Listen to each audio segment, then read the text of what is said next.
Alright, I apologize in advance. Something broke with my Steel series, and so my microphone isn't really working, so it's going to sound horrible, so I'll try to keep this short. Alright, so for this day, you kind of have these grids, and you're basically kind of sliding all these pieces up, kind of like a little puzzle. But yeah, so for part one, let's just go ahead and do this. For this one, I am actually using a list for once. So we're going to have, our grid is going to be equal to a list of our inputs for L in input.split lines. And if I look at what my input looks like here, I have basically a list of all the characters. Alright, so now from this, what we're going to do is we are going to create a function to spin our grid. So we're going to have two functions here, so def spin grid, and then we're going to have one to def score grid to get us the score. Alright, so to spin the grid, it's relatively actually straightforward. Range len grid. So we're going to iterate over all of it, starting from the top to the bottom. That's important.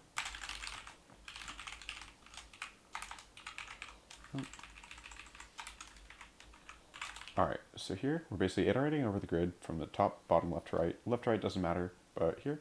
And now if we are currently on a square, like one of the ones we can move, we're going to test for a new y value. And so we're going to do grid. First of all, we're going to just go ahead and reset the square for now to the empty character so that we can do this while. So I will do while our grid at our new y value and our new x value is basically a square we can move to. Keep moving down by one. And then also just make sure we don't go out of bounds. We're going to do this, which will make more sense. Alright, so basically, our new y value is basically just going to keep finding a higher and higher y value until we no longer can reach there. And then now with this, what we're going to want to do is finally go ahead and, so this is going to fail, but right before it fails, like for example, let's say we are like sliding this ball up. We're going to go here, here. Once it gets to here, this condition is valid, so it scoots up one more square. And then here the condition fails, but our new y value is still here. So we have to add one back to basically account for that. So that's what we're doing here. And we just go ahead and set this back to our O. And then finally, we are going to, we're going to return this grid. So if I just call it like this, and if I call this, you can see spin grid, and then print grid. So do something like this.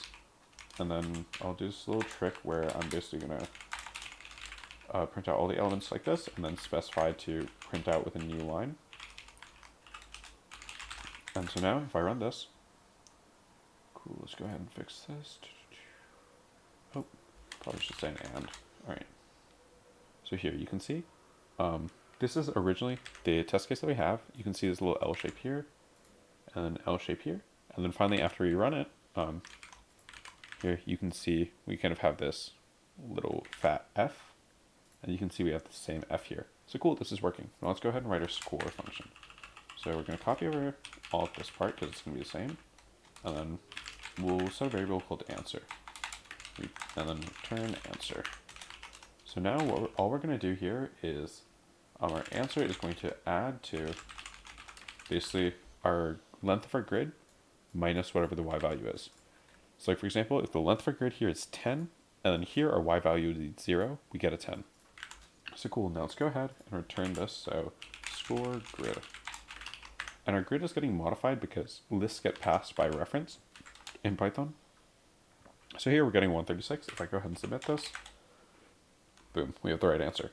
Alright, so now let's go ahead and start working on part 2. For part 2, basically, we are doing a spin cycle. So we're doing a move everything top, then left, then down, then right. So a nice little cheeky way of doing this, it's not the fastest code, but it works, is I'm going to go ahead and just return basically, I'm just going to go ahead and return basically a new list, which is going to be my list rotated 90 degrees to the right. And so here I just searched up how to rotate a list because I know something like this exists. And so this little snippet works. You can look more into this if you want to know kind of why it works. But for now, I'm going to keep this short. So I could just return this zip of our grid and then the grid flipped. But the problem is this actually would return me, or even if I turn this all into a list, this would return me basically a list of tuples, which I don't want. So I'm going to turn all of these back into a list. So this is kind of just like messy one-liner, but all this does is rotate my list. Oh, I'm so sorry. Here. This is the line that we have. It's a bit messy, but all I did is I added on this map list to this, and then this basically rotates our list 90 degrees to the right. So now let's go ahead and create just a little helper cycle function. And so what this is going to do is for I in range 4, we are just going to do grid is equal to spin grid. And the reason we have to kind of return this is because if we just call this line, it's making a new copy of a grid. So it's not modifying this original grid. So we basically return it and just set it to itself. So now after we do this, we'll just go ahead and return grid. All right, so now that we have all of this, if I go ahead and, okay, our part 1 is basically done here. Let's go ahead and save this to a variable, grid. I'll comment this out for now.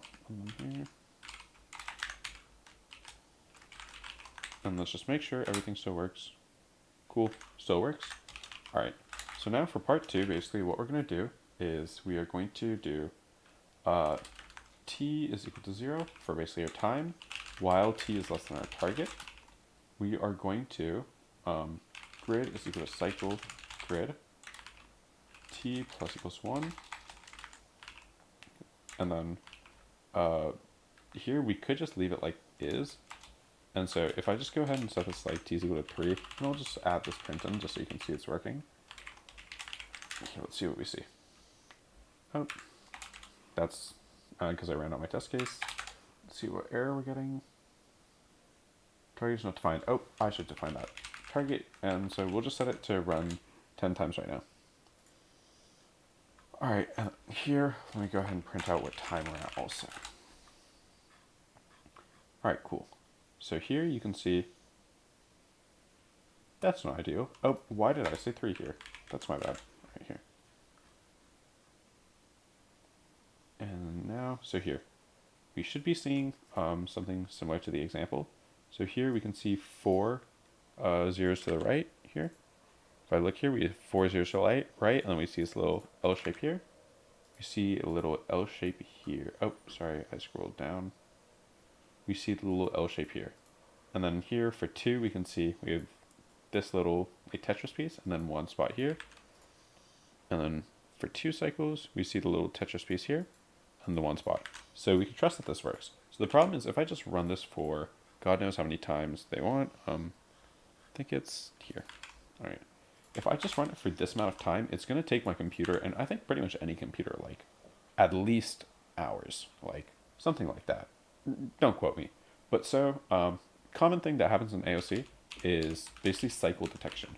So the kind of hypothesis you can look at this is, oh, this might cycle at some point if this keeps going, and then I don't need to keep recomputing it. I can just figure out the period of that and then adjust my time accordingly. Like for example, if it repeats every 5 cycles and I want to find the billionth and 4th iteration, I could just run it 4 times and then the rest cycles, so it's fine. So let's go ahead and basically detect that here. So what we're going to do is we're going to store a list of basically all the time, or we'll do seen. So this is going to be basically a list of all the times we've seen our state and like at what time we saw it at. I'm also going to create a fast forward flag, and you'll see why in a second. So now in here, what I'm going to do is I'm going to store h, which is basically like a hash. Don't worry too much about it, but I'm going to turn it into a string. So the current grid that we're at. And the reason why is because I can't just put grid as the key in this map, because then it'll complain because grid is not, it's a mutable thing, meaning it can change, and dictionaries don't like that. So string doesn't change, so this is fine. So now what we're going to do is, first of all, let's just go ahead and save it to our scene list. So we've seen it at this time. We've seen this state at this time. Now we're going to do the whole caching and like cycle detection. So if we haven't fast forwarded already, and we can see our string, like we've seen the state already, let's go ahead and find what our period is, which is going to be whatever our current time is minus what time we last saw it. And then we're going to go ahead and do a little bit of math. So this is basically how much time is remaining. And then we'll do integer division to round down. So like for example, if there's 24 seconds remaining and my period is 5 seconds, this will give me 4 because 24 divided by 5 is like 4 point something, and so it cuts off that ending part to give us a whole number.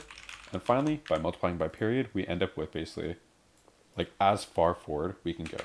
And then I'm just going to set this flag to true so that we don't keep checking this and keep trying to do this math. All right, and so now I think with all of this, let's just go ahead and print out the score of our grid. So if I run this, we see 64. 64 is the answer. If I go ahead and submit it, boom. And our code is correct. Part 2 solved. So yeah, this is it. Good luck.